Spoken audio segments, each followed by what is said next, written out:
Shalom jemaat yang terkasih di dalam Tuhan. Renungan hari ini Rabu 8 September 2021 berjudul Beriman dalam Penderitaan. Bahan bacaan kita terambil dari Filipi pasal pertama ayat 29.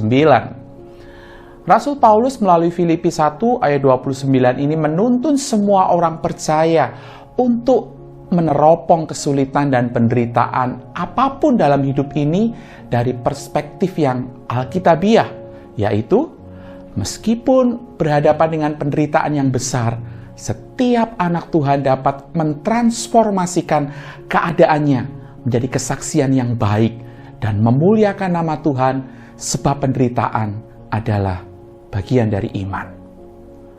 Harus kita akui bahwa ketika sedang bergumul dengan penderitaan, ayat di mana Rasul Paulus berkata dengan penuh keyakinan, sebab kamu diselamatkan bukan saja untuk percaya kepada Kristus, melainkan juga untuk menderita untuk Dia.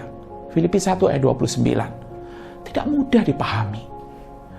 Kata kamu dalam bagian ini bukan hanya menunjuk kepada top leader saja, yaitu para penilik jemaat atau diaken, pasal 1 ayat yang pertama, tetapi kepada seluruh jemaat atau orang percaya yang ada di kota Filipi.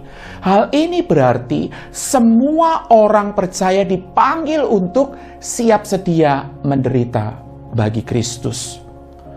Paulus menggunakan istilah dikaruniakan atau diberikan hak istimewa, yang akar katanya adalah grace atau anugerah. Maksudnya adalah ketika Tuhan memberikan anugerah berupa jaminan keselamatan pada waktu seseorang menjadi percaya, Tuhan juga memberikan anugerah, kalau boleh saya katakan kembaran dengan saving faith, berupa pengalaman penderitaan bagi Kristus.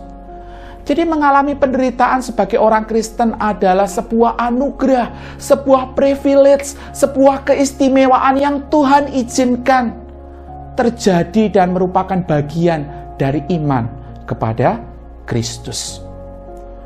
Tentu saja sewaktu orang Kristen mengalami penderitaan, apapun wujudnya, pada tahap permulaan sekali ia akan merasa terkejut.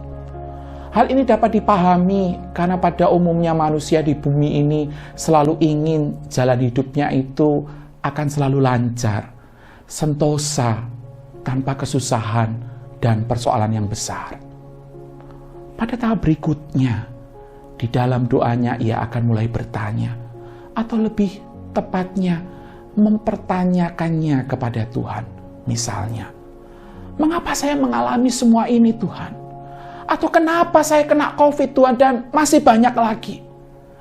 Pada titik inilah sebagai pengikut Kristus yang sejati sekalipun sulit, kita belajar untuk menyikapi penderitaan dengan hati yang lapang dan menerimanya sebagai sebuah kehormatan. Sekarang kita hidup di zaman yang memiliki pergumulan dan jenis penderitaan yang berbeda dengan Rasul Paulus dan jemaat-jemaat mula-mula, di mana mereka mengalami berbagai macam penganiayaan dan ancaman pemenjaraan. Hari ini mungkin selain masalah ekonomi, konflik, keluarga gereja, kehilangan pekerjaan, kedukaan, atau saat ini seluruh dunia tidak terkecuali orang Kristen dan gereja berhadapan dengan kesukaran dan penderitaan yang besar di masa pandemi ini.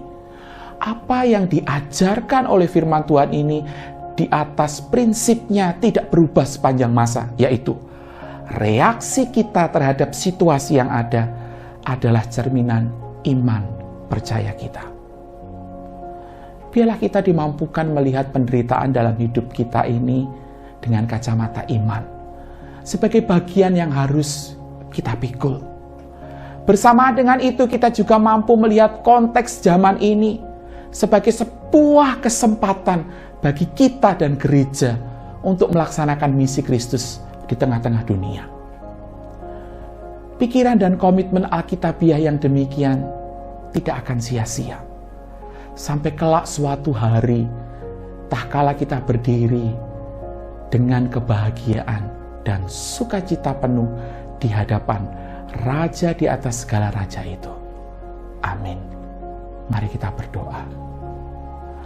Tuhan, kami berdoa kepadamu, biarlah Engkau terus mengingatkan kami, mengubah cara pandang kami, menolong kami untuk melihat apa yang hari ini sedang kami hadapi adalah bagian daripada perjalanan iman kami. Bahkan Tuhan anugerahkan keadaan-keadaan ini supaya kami tetap terus menjadi orang yang mengandalkan Engkau, percaya kepada Engkau, taat dan setia kepada Engkau. Terpujilah Engkau Tuhan Yesus, di dalam nama Tuhan Yesus kami berdoa. Amin.